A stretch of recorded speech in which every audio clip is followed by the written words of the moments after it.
একজন বাবা যে জানে তার ছেলেরা ভুল করছে, অন্যায় করছে, অন্যের অধিকার কেড়ে নিচ্ছে, তবুও সে চুপ করে আছে। কেন? কারণ তারা তার ছেলে, আমার পুত্র। এই আমার, এই ছোট্ট শব্দটাই একটা মানুষকে ভিতর থেকে অন্ধ করে দেয়। আমরা কি আলাদা? আজ আমি আপনাদের একটা প্রশ্ন করি, আমরা কি খুব আলাদা?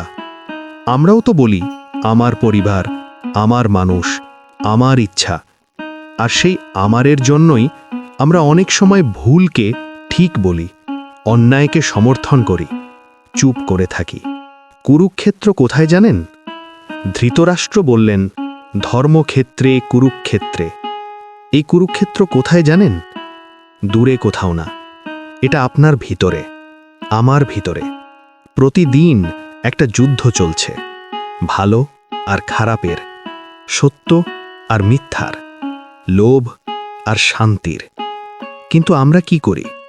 আমরা দাঁড়িয়ে থাকি, চুপ করে, ঠিক ধৃতরাষ্ট্রের মতো।